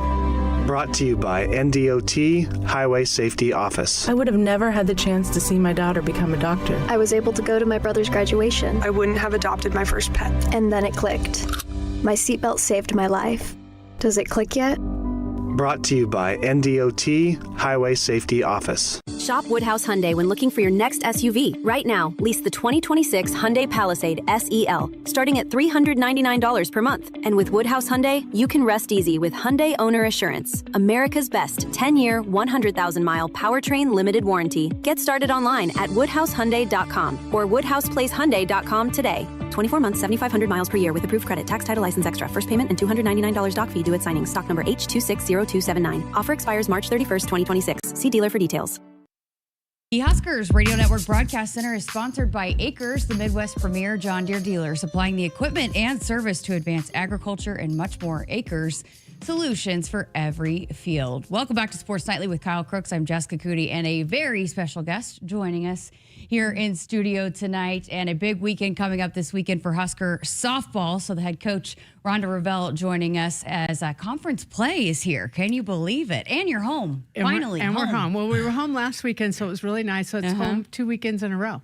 Yes, it's got to be nice. And you set a record already, attendance record last weekend? Oh, my gosh. The crowd was phenomenal all 3 days, but that Sunday was really special. And then we had autograph day, and they started the line at the top of the stairs, and I was sitting next to Hannah Camas, and I'm like, They're still coming. They're still coming. That's awesome, though. That's great to see. Yeah, it's awesome. Embracing the first couple months, I mean, it's been kind of a crazy schedule start, right? Obviously, practices leading up and embracing what the start of the season was going to look like, and just going through the resume at this point. The first RPI list comes out, and you guys are third behind only Tennessee and Alabama. Everything that you guys wanted to accomplish, yeah, I'm sure you want to win every single game, but you put yourselves in a fantastic situation heading into conference play. You have to really like with the way you're situated. Yes, and I think you used the word really nicely, Kyle, in embrace. And we really went into it in the winter and into the spring of embracing that schedule and knowing, and I think we've talked about it, however we came out, we were still going to be a better team because of it. And the fact that we did come out of it winning more of them than we didn't is really, it's put us in a good position. It's helped, of course, it's helped our confidence. It's helped us increase our belief. But there's just a lot of things that, execution-wise, that when we didn't come out on the right side of the scoreboard, we knew exactly what it was and things that we could focus on and zero in on. And sometimes if you don't have competition like that, you don't get that kind of measuring stick. Did you learn anything about your team that you didn't know going in? No, I don't think so. As coaches, I think that we really can see them for who they are. They might have learned something about themselves. And it's that, I think that we've known that we have great team chemistry. We're very united. We're very team-oriented. But I think that just knowing that they could saddle up and play with anybody on any given day, I think with different pitchers on the mound. Yeah. I think that was really important. I was going to say, it seems like this is a group that likes to be challenged. They want to face the best, right? They do. Yeah. I look at it this way, too. Is it a scheduling model that you think maybe not as aggressively in the years to come, because maybe this roster is built more than any to deal with what you guys had done in the opening month of the season? But do you feel like moving forward, this is a similar tack that you guys want to take, that you're going to embrace the Clearwaters and the Mary Nutters and all these different types of tournaments? Really interesting question. And if I go back historically, and I am historic, we'll pause right there, everyone. There are several years where we've scheduled very similarly. This one might have been ramped up just a little bit because of the reasons that you speak of. But even next year with a much younger roster, and we're putting together that schedule now, we're still going back to Mary Nutter. We're opening up in Clearwater, not at the ESPN tournament, but at the NFCA. So we'll have, points of tests, but we might balance out the other weekends. But yes, I think I love competition, and competition tells you the truth. Coach, I got to tell you, I got a chance to chat with Alexis Jensen, and I laughed that entire 30 minutes. What a joyful and enjoyable conversation I was able to have with her. And Josh and I just laughed the entire time. What a fun personality that she has. Yes. I want to go back to that. I listened to that interview, and you do such a remarkable job anyway, but you did such a great job with Lex. And you might have seen that I made a comment. I mean, it made me teary-eyed in a really joyful way. Lex is Lex, and I love that about her. She's very authentic. She's very comfortable in her own skin, and she's very much loving wearing this uniform and playing on this team. And so that combination right there, it's exciting for our fans. It's exciting to be her teammate. It's exciting to coach her, and she's just beginning. Pretty incredible what a 1-2 punch, like having her and Jordy, what that does for you guys, right? Absolutely. They're both equal competitors. Of course, Jordy's, further along in her career, so she has more experience in that way. But, one being a right-hander, one being a left-hander, both of them have an exceptional elite pitches. It's really fun when they can combine to win a game. And then that hug that they have after that happens is pretty special, too. I think Jordy really likes that role of just coming in and being the closer and playing the first base alongside Lex. She loves it. Jordy loves the whole game. I mean, she loves to base run. She loves to hit. She loves to play first. She loves the whole game. I mean, whatever it takes for the team to win, she's going to be ecstatic. What's that relationship like between Lex and Jordy? It's really good. In fact, even sometimes when they don't bullpen at the same time, they'll come to each other's bullpen just to be present for and with each other. So it's have a connection because they do the same thing and they want the same thing, but they also have a bond. They come from the same part of Nebraska. They have the same pitching coach growing up. So there's a lot of things that intersect for them, and they both want Nebraska to be great, and they both have a lot of pride in this state. How's Jordy embraced sort of this being the final hurrah, the expectations of that? And I mean, she's playing at an elite level, which we expected nothing different, right? What I appreciate about what Jordy's doing so well is, as many of our seniors are really trying to embrace the moment. Because, you get down to your last few months or your last few weeks as the clock ticks here. Sometimes it's easy to, get emotional, which is normal, or to fast forward, or to whatever comes. But the fact that they are always working to just come back to this pitch, enjoy the little things. I remember Jordy saying a couple weeks ago, she goes, some of the most special times are maybe that 5 minutes after the game, just sitting in the dugout and watching everybody gather their stuff. And, the fact that, that's really mature. Like, she's taking in the whole game, just not the heat of the competition. And I'm really glad that she's been able to experience the game at that level too. That's really, really important and very special. Coach, we sat here before the season and talked about the catcher edition, Jessie Farrell, and she's been as advertised. Boy, what a spark she's provided. Thank you. And do you remember what I said? Because we had the two UNLV. I said, well, time will which tell. one could time be will tell. The bigger transfer, yeah. Right. So time. She's making the case for herself. Hey, I'm just saying. Just saying. No, Jessie's been phenomenal. She's been phenomenal for us. Such a great human being, but also a great softball player, and been a big part of the reason that we've had success. Ava Kuzak, just kind of watching her season and the competition you had early in the year, it's tough to, if you're kind of going through it a little bit offensively, it's hard to dig yourself out when you have the next number one team in the country, and then you're playing number 5 and this, that, and the other. But seems like she's found it at the plate. It takes time. I mean, you can't take snapshots in softball and baseball and say, this is what's going to happen for an entire year. You knew she was going to break out of it, and she has. 100%. And when the ball looks like a pea, it looks like a pea. Mm-hmm. And so when it looks like a volleyball, it looks like a volleyball. Yeah. And so you just have to stay with it. But to her credit, she's got such a good spirit about her that she never let it defeat her. There were times that she's like, dang, but she never let it defeat her, and she just kept plugging away and kept working. And then when all of a sudden it became a volleyball, it's like, wow, I'm seeing this thing. This is fun. So you could literally go down your lineup. I mean, you just have had contributors. It seems like every big win, somebody new has stepped up. That's got to be really nice as a coach to have multiple players you can rely on, not just one or two every single game. Right. I know all the way up and down our lineup. I mean, I even think about Casey Hoffman, and I can't even remember what game it was last week, but she kind of had a decisive where she hit that home run and it hit against the building, and I thought the ball was going to splatter. It was hit that hard. That was a really important time in the game. I think about even Lex, we've talked about her on the mound, but she had a really big RBI against Omaha that kind of got the rally going. There's just been different things. Sammy Bland coming off the dive that she made such a spectacular defensive play, now is back swinging and finding her rhythm again. And to your point, on and on and on. I like the swagger of your outfield too.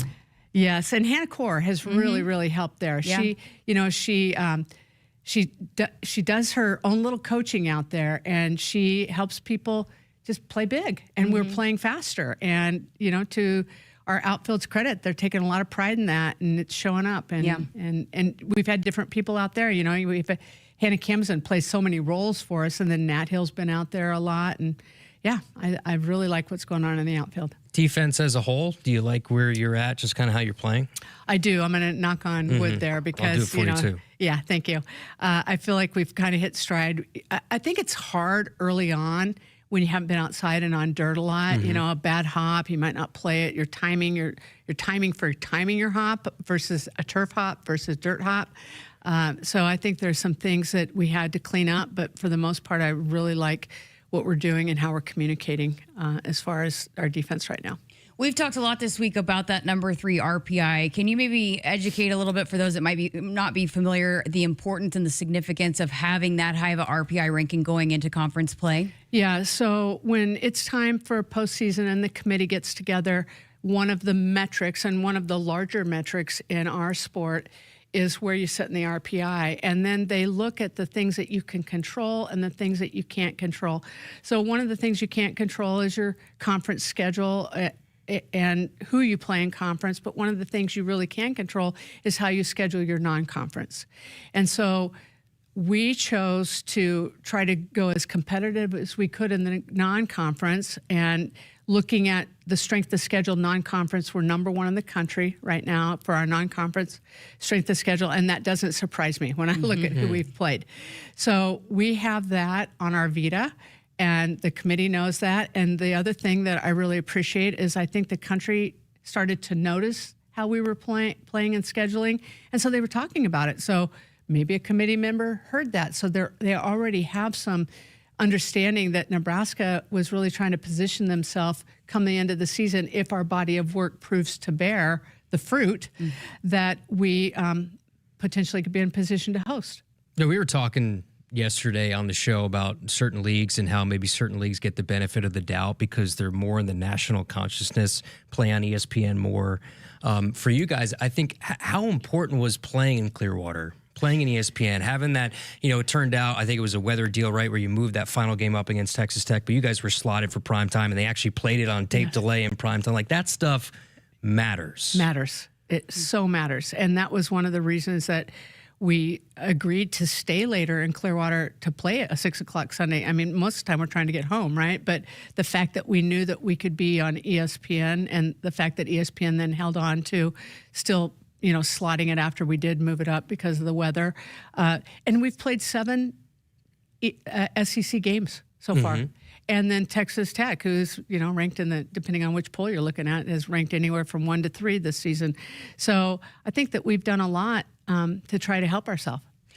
That's important, right, too, just what ESPN does. We were talking about that, too, that they have kind of along the way, and even in the non-conference, they put this game on, and it allows for it to be showcased, and you guys have benefited from that here in their early goings. We have, and I think it really it started back in Knoxville at Super Regionals last year when they had their, the crew that does a lot of the World Series. The A-team, yeah, they came in, and we had a lot of conversations during that 3-day period, and I think they really like what they saw from our team, not just from a competitive standpoint on the field, but off the field, about the character of our players and just how we go about our business. And they knew that the brunt of our team was coming back. And so I think they maybe put that in the back of their mind at that point in time. If we could get Nebraska on, we would. I don't know that. That's just my gut feeling. But I could tell just from our dialogue during the Super Regionals that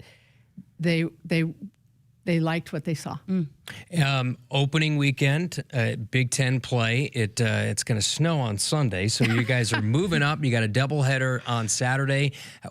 It's not like baseball with doubleheaders just because of how you can utilize the pitching, but how does it maybe change the calculus when you have to play 2 games in one day? Yes, it's nobody loves doubleheaders. Well, I don't think so. If somebody does, let me know, because I don't know anybody that does.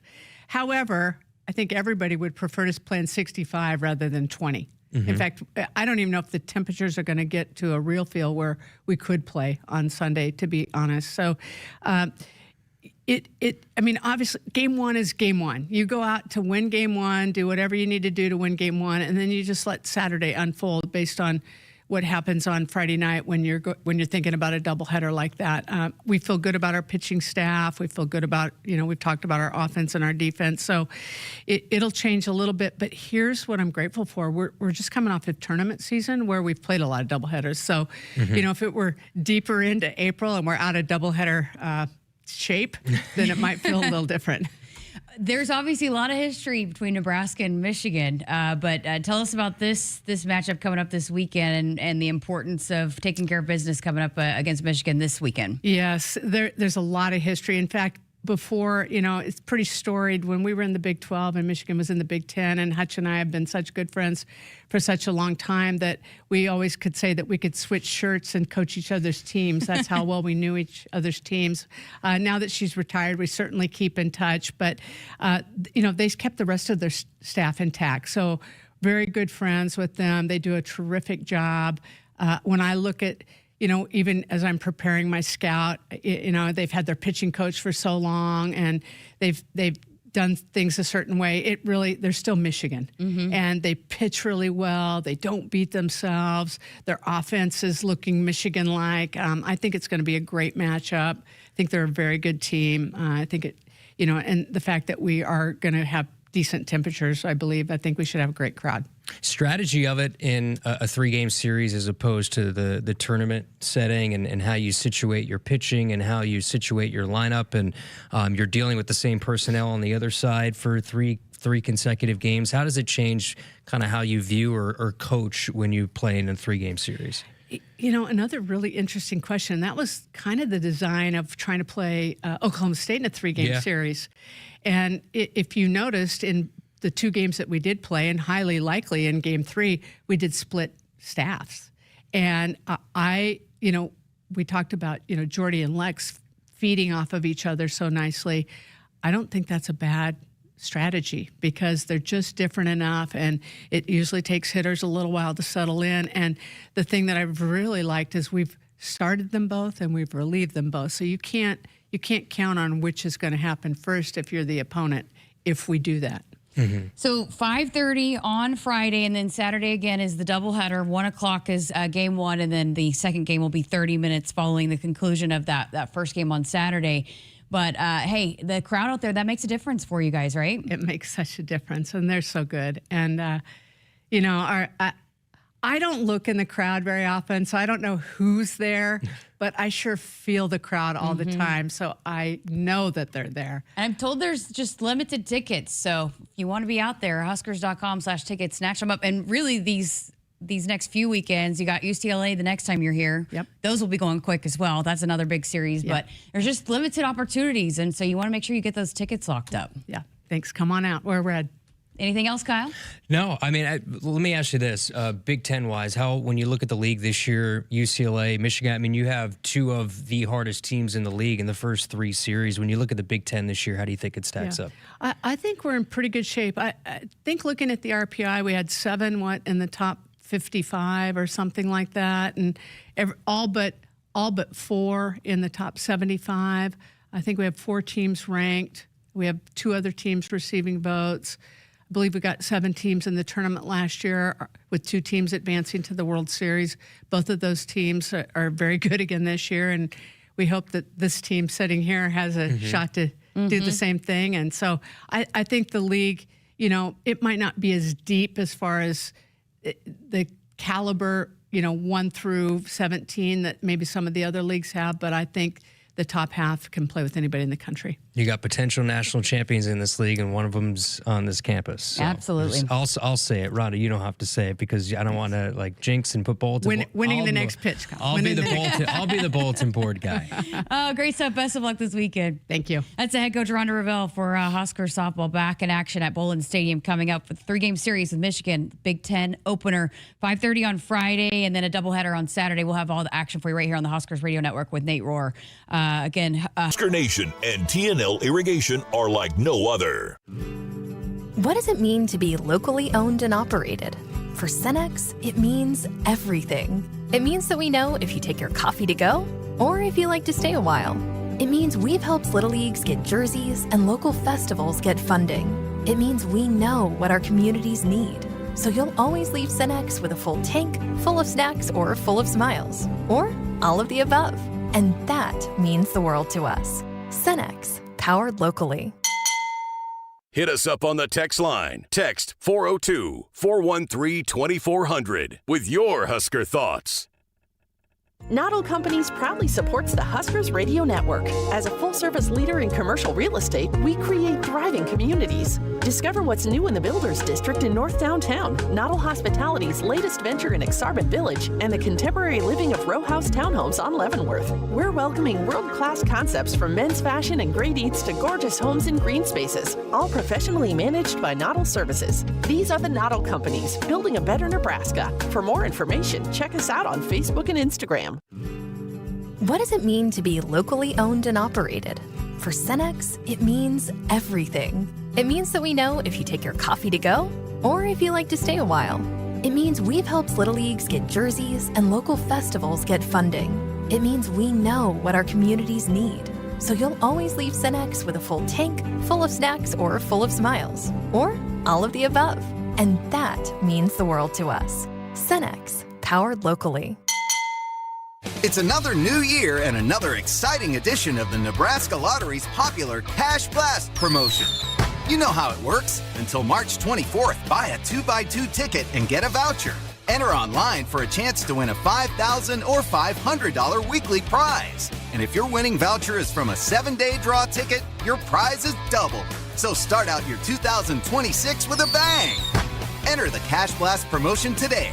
2x2 top prize odds are 1 in 105,000. I would have never had the chance to see my daughter become a doctor. Because my mom wore her seatbelt that day, I get to hug her when I go home. And then it clicked.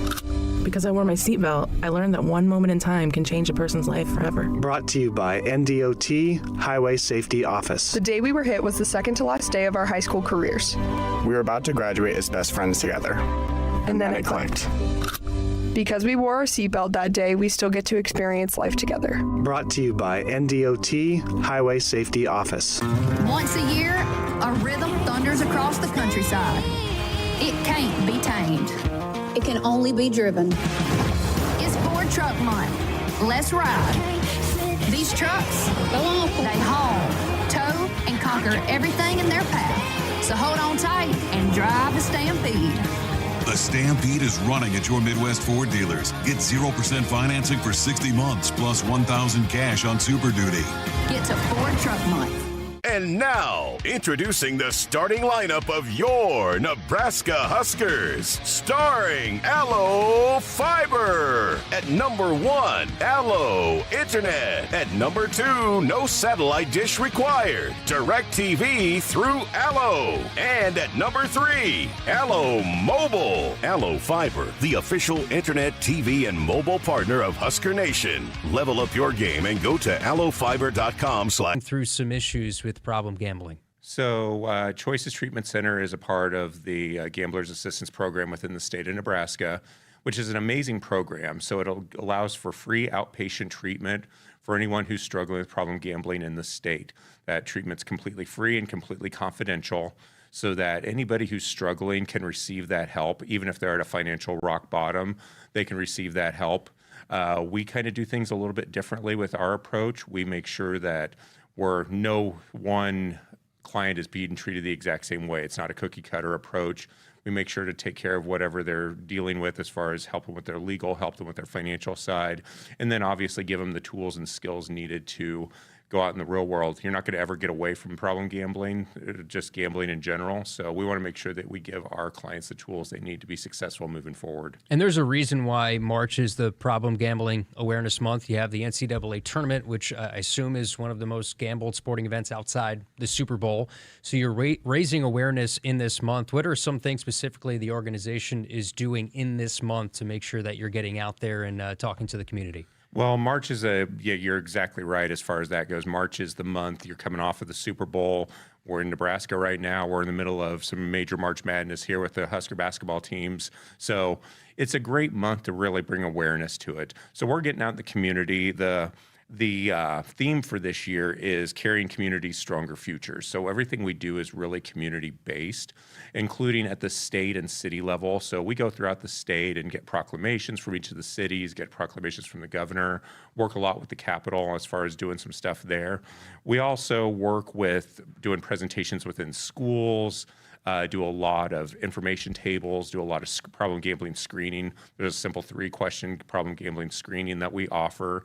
So to kind of get into the college kids and other people in the community, kind of get into their heads how easily it can become a problem and let them know about the treatment services that are available.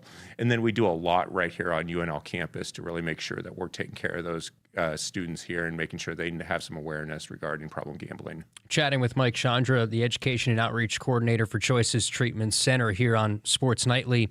And Mike, the growth of sports betting is one thing, but especially for college-age students. And, we're around it all the time, students, and they see it. They see on Twitter all these ads for sports gambling specifically. How important is it when you're reaching a demographic that college-age students have the knowledge of just how much of an issue gambling can be when you have sort of a problem with it? Well, the stats show that early onset and early usage of gambling, early gambling in general, makes you 4 times more likely to become a problem gambler in adulthood. So it's really important that we're talking to students at the high school age, at the college age, and the University of Nebraska-Lincoln's really doing a great job with that. They've actually partnered with the National Council on Problem Gambling to be able to offer a lot of different services, and I'm blessed to be able to help with choices with a lot of that as well too. So we offer a lot of screening days on campus, both on city campus and on East Campus. I do presentations in classrooms. You have some great people over in the sports media department. And want to reach out and want to learn more. Again, how do they do that? 2 main ways. The best way is probably a 24-hour helpline, 402-476-2300. The phone is answered 24 hours a day, 365 days a year by somebody, a live professional. So somebody who knows what's going on, somebody who's lived through it, somebody who can get you into services right away. And then we also have the website, www.choicestreatmentcenter.net, and you can leave a request on there for us to call you back and get a hold of you and get started on whatever services you need to get healthy and get better. Yeah, I think what's important too, as you mentioned early in the interview, it's not just a cookie cutter approach. Not everybody has the same set of circumstances or thinks the same way. So I think that was probably one of the more important things that you said, that there's a unique approach to each individual that reaches out. Everybody that comes into our services has a different story. It might not even be the actual client who is reaching out to us or the person that's struggling. It might be family members. It might be a friend. And we want to make sure that we treat everybody with that same respect, that same dignity, that same understanding, so that they can receive the best services possible and go back out in the real world and have all the success without having the addiction lingering over them. Well, Mike, thanks so much for joining us. Really special message, and we appreciate you sharing that. Thank you very much, Kyle. Appreciate the time. Mike Chandra, Choices Treatment Center, here in March, Problem Gambling Awareness Month. So we appreciate Mike hopping in studio with us. We continue with more Sports Nightly right after this. It's not a job. I don't start my day by logging in or end my shift by punching out. I don't have a corner office, but I do have a seat with a view. I get to see every sunrise and every sunset. And while I may technically be my own boss, I fully accept that I am not in charge. I'm a Nebraska corn farmer, and there's nothing else I would rather be. Brought to you by the Nebraska Corn Board. Hit us up on the text line. Text 402-413-2400 with your Husker thoughts. I got to see my brother get married. I would have missed my dad's birthday. Because I wore my seatbelt, I had the privilege of being part of his special day. I got to go home and see my family again. Does it click yet? Brought to you by NDOT Highway Safety Office. I would have never had the chance to see my daughter become a doctor. I was able to go to my brother's graduation. I wouldn't have adopted my first pet. And then it clicked. My seatbelt saved my life. Does it click yet? Brought to you by NDOT Highway Safety Office. What does it mean to be locally owned and operated? For Cenex, it means everything. It means that we know if you take your coffee to go or if you like to stay a while. It means we've helped Little Leagues get jerseys and local festivals get funding. It means we know what our communities need. So you'll always leave Cenex with a full tank, full of snacks, or full of smiles. Or all of the above. And that means the world to us. Cenex, powered locally. The Huskers Radio Network Broadcast Center is sponsored by Akrs, the Midwest premier John Deere dealer, supplying the equipment and service to advance agriculture and much more. Akrs, solutions for every field. Welcome back. Final segment here of Sports Nightly, our final segment of the week. With Kyle Crooks, I'm Jessica Coody. Hey, how about the Choices sponsors our weekly picks during football season? That was a fun conversation. Yeah, nice to have them aboard. They do great work just around problem gambling, and especially this time of year with March Madness, there's a lot of money that gets exchanged on these games. It is the most, outside of the Super Bowl, the most gambled thing in the United States, March Madness as a whole. So if you're doing that stuff, it's important for us to have those conversations to make sure that you're doing so responsibly.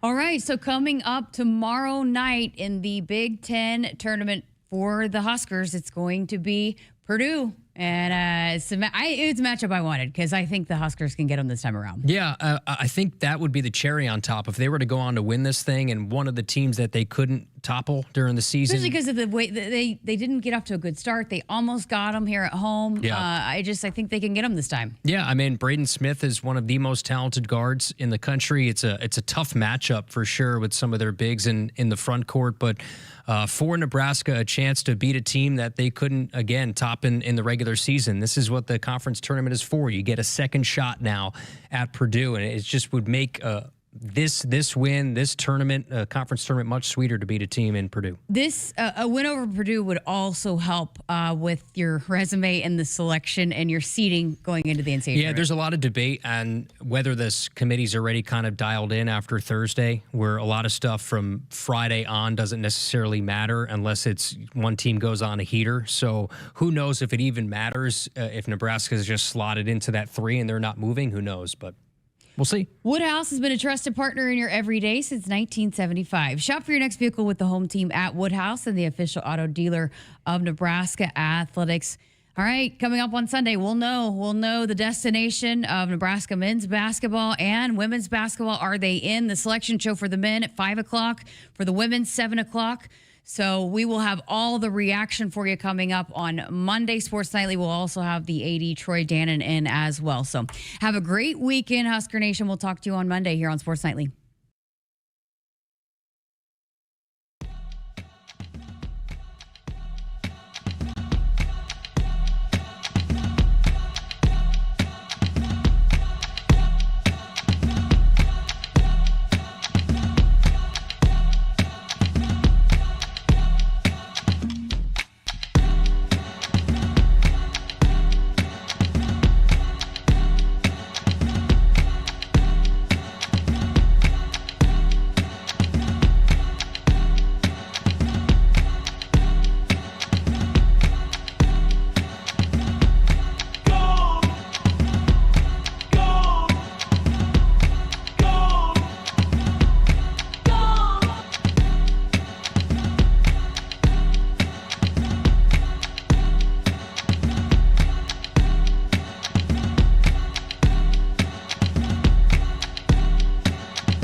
Hit us up on the text line. Text 402-413-2400 with your Husker thoughts.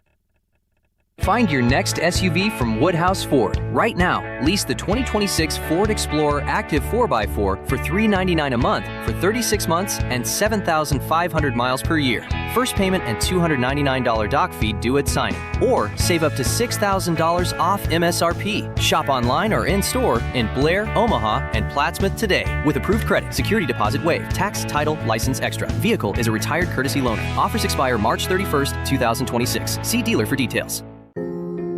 The work is dirty and sometimes dangerous. It's the kind that can break your body, and if you let it, your spirit. But while there may be better ways to make a living, you won't convince me there's a better way to live. I'm a Nebraska corn farmer, and there's nothing else I would rather be. Brought to you by the Nebraska Corn Board. I would have never had the chance to see my daughter become a doctor. Because my mom wore her seatbelt that day, I get to hug her when I go home. And then it clicked. Because I wore my seatbelt, I learned that one moment in time can change a person's life forever. Brought to you by NDOT Highway Safety Office. The day we were hit was the second to last day of our high school careers. We were about to graduate as best friends together. And then it clicked. Because we wore our seatbelt that day, we still get to experience life together. Brought to you by NDOT Highway Safety Office. It's another new year and another exciting edition of the Nebraska Lottery's popular Cash Blast promotion. You know how it works. Until March 24th, buy a 2x2 ticket and get a voucher. Enter online for a chance to win a $5,000 or $500 weekly prize. And if your winning voucher is from a 7-day draw ticket, your prize is doubled. So start out your 2026 with a bang. Enter the Cash Blast promotion today. 2x2 top prize odds are